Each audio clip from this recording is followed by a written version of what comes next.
and welcome to part 2 in the video series on the Line 6 Pod HD500X. I'd like to start off by saying thank you so much for your emails, messages and subscriptions. I hope these videos continue to be helpful and provide valuable information into the workings of the pod.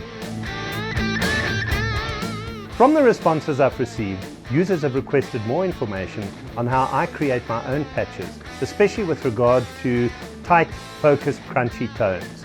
They've also asked how I get my guitars to sit well in a mix and to sound huge and more in your face. These are the issues I've tried to address in this video. I'm going to demonstrate patch creation using 3 of the crunchiest amps, namely the Marshall JCM800, the Marshall Plexi and the tread plate. I've taken what I've learnt over the years in miking up real amps and applied those same principles when recording with the pod. I must stress though that whilst these methods work for me, they might not work for everybody, and that this isn't the only way to do things. The speaker cabinet that I chose for the JCM800 is the 4x12 Brit T75 with an SM57 off-axis. This combination is great, but using this combo emphasizes a high frequency peak around the 3K range. I found that this is not only prevalent in the pod, but also exists when miking up a real Marshall with an SM57, and it's resolved in exactly the same way. If you are performing in a live situation using this combination, the sound engineer will immediately think that your guitar is too loud and drop the volume accordingly. It's not so much a question of the guitar being too loud, but rather the wrong frequencies providing that harshness to the tone. Once the volume is dropped, however, the guitar disappears in the mix because it's now too soft. I'll show you how to remove these annoying frequencies by using the parametric equalizer in the pod. This will allow the guitar volume to be pushed up, and in so doing won't fight against the rest of the instruments or dominate the mix. It'll also result in a smoother guitar tone.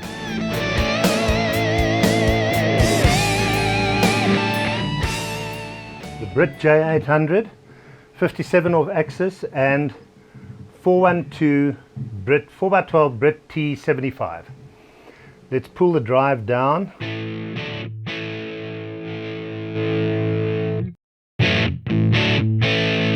Okay. That's a very, very mild gain. And in order to tighten up that gain and get a nice focus sound, we're going to put a pedal in front of the amp, which is going to be the tube drive. That's sounding a lot better, but straight away we've got those terrible frequencies that I mentioned earlier. So let's call up the parametric EQ. And now we're going to go and look for those EQs. Now I know that Line 6 insists on using percentages in their EQ, but it's not a huge deal because you can hopefully use your ears to hone in on that frequency that tends to irritate. So let's set the Q to fairly narrow at about 75%, between 75 and 80%. Now what we're going to do is we're going to push the gain up, not down, up, because we want to hone in on that irritating frequency, and we're going to sweep the EQ. So let's play along and then sweep that EQ.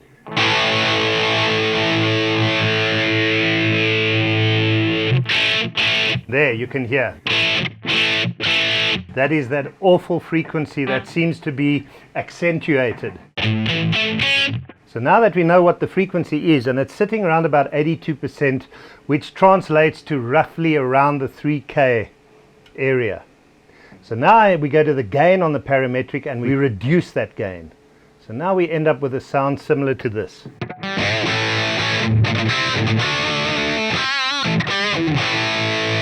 Now you can hear already that's quite a usable tone.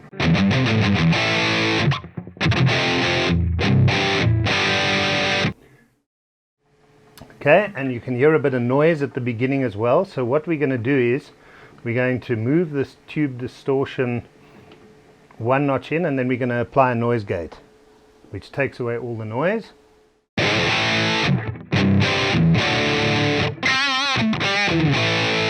Now you can hear already that is a major improvement. Obviously the controls on the amp itself, your bass, mid, treble, presence, you can use those to your own taste. But there's one other setting that I want to hone in on, and that is on the amp itself. If you go into the editing parameters of the amp, go to your low cut, and I like to cut my lows at about 100 Hertz. So let's go there, which hopefully will leave a bit of area for the bass guitar, so you're not standing on the bass guitar's toes.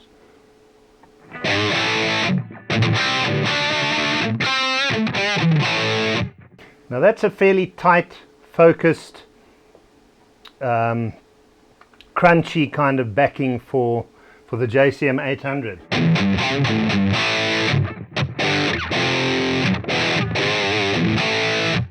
If you still hear slight frequencies that you don't like, what I would do then is, instead of widening the Q with the same parametric, I'd add another parametric, and I would do exactly the same thing by, first of all, pushing the gain of your parametric up and narrowing the Q, and then eventually sweeping just to see if you can hone in on another part of that frequency.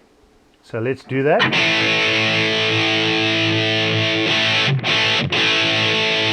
That's around about there. So now we'll go back and we'll reduce the gain on that.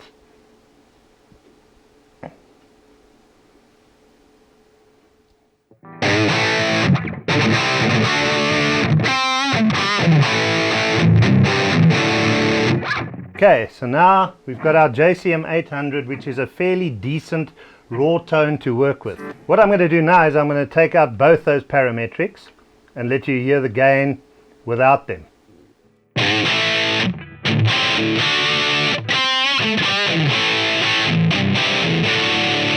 Okay, and now with them.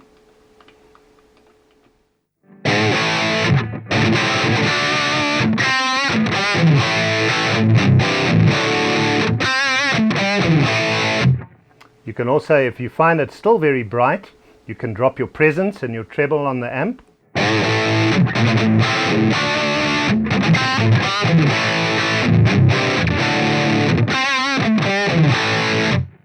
Okay, so there we have a basic JCM 800 patch. What I will do, because it's mainly for recording that I'm doing this, but obviously you can apply this to your live patches as well, is I'm going to add a little bit of room reverb. I like the room reverb, and I have the mix set to about 25-30%, just to give you that kind of amp in a room tone. There we go.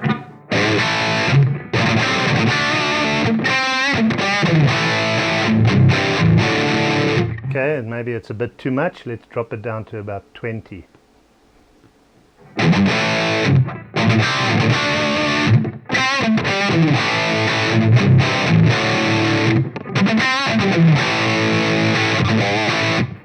Okay, so that's the JCM 800 covered.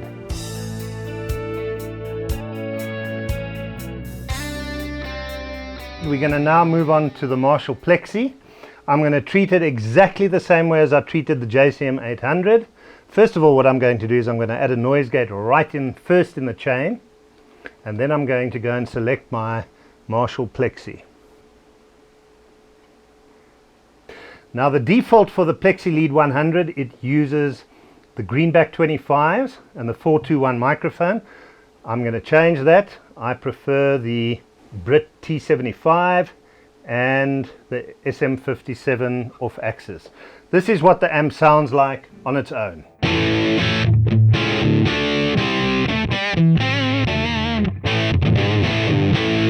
Very muffled, very bottomy, with very little gain.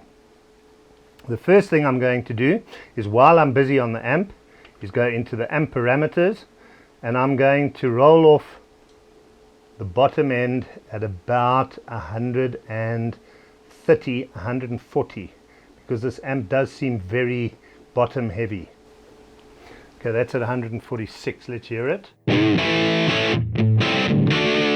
Can go more to about 150.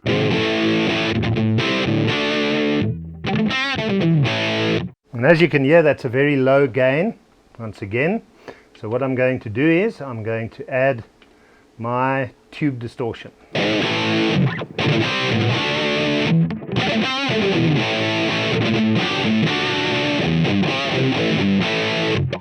Okay, sounds a little dull still, but I'd like to first work on those frequencies again. So let's call up a parametric, make our Q sitting around about 75, and let's push the gain up, and let's start sweeping to go and look for those annoying frequencies.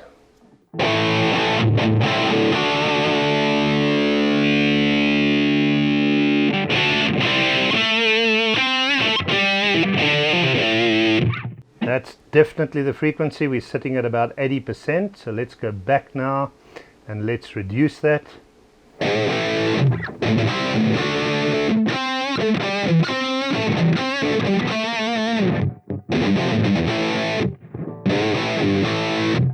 Okay, and let's add some tops on the amp, the front of the amp as well. Right, here we go.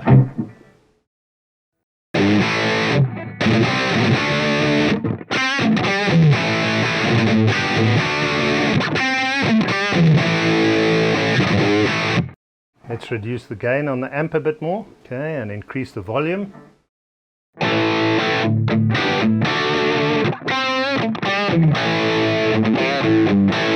That's definitely a very usable tone. Let's do the same with our room reverb.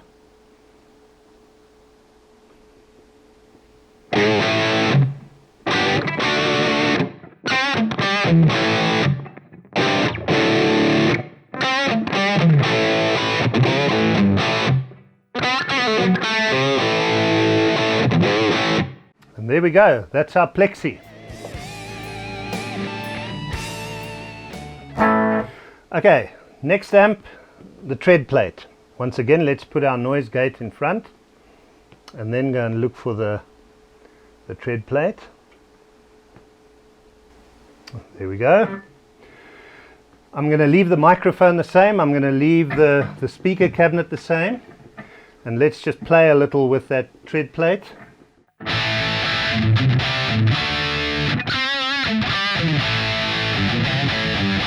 And as you can hear, that amp has got more than enough gain, so we don't need to add pedals in front of it. However, you can hear there's a very strong nasalness in the tone.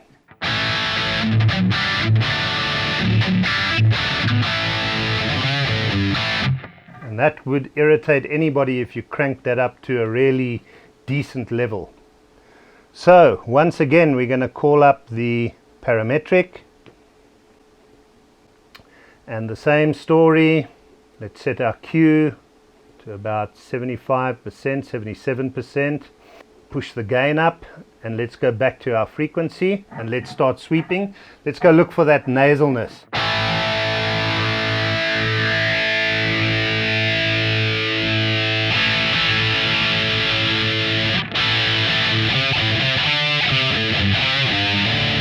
There you can hear, there's the nasalness.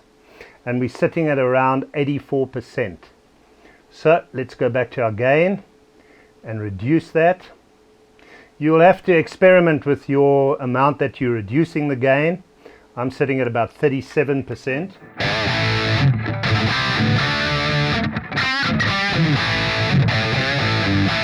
And there we go. So already that's a massive improvement.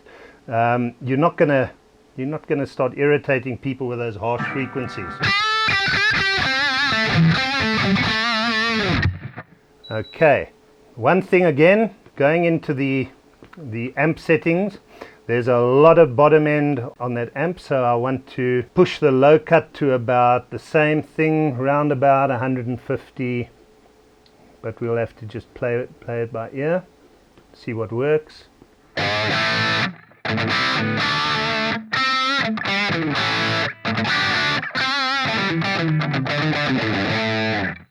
Okay, and we can add some of that room reverb.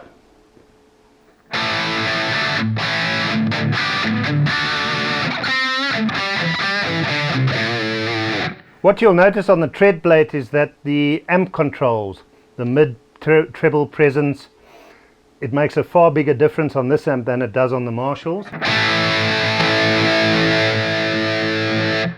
Okay, so if we pull the presence down a bit,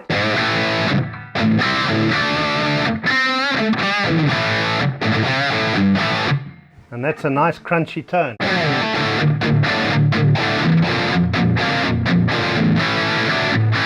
Okay, there's definitely far too much reverb on that, so let's drop it right down.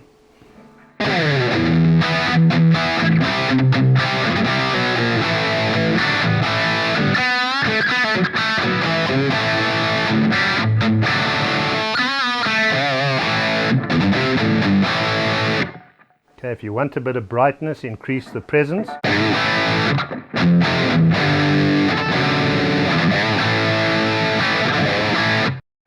And there we go, that's our tread plate. On a solo, you can hear it sings nicely.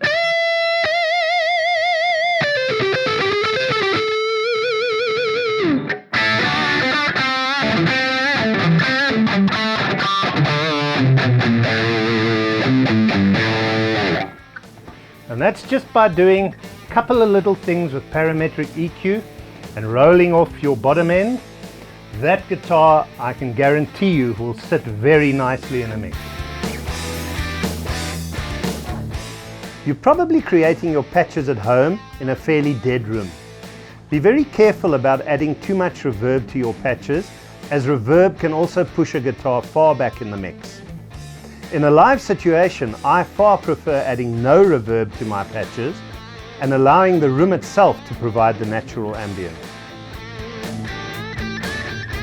The in-your-face guitar sound. This applies mainly to recording backing crunch guitars and is achieved by playing and recording the same part twice. This is known as double tracking. The two tracks are then panned left and right, and the fatness is achieved by the small timing differences in your playing.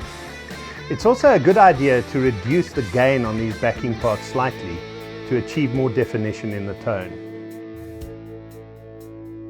This brings us to the end of part 2 of the video series. I hope you found it helpful. I'd like to finish off by playing 2 clips using 2 of the patches that we created today, namely the Plexi and the tread plate. All the guitars were double tracked, and the patches for these clips, as well as a few new ones, can be found on my website at www.peterhanmer.co.za.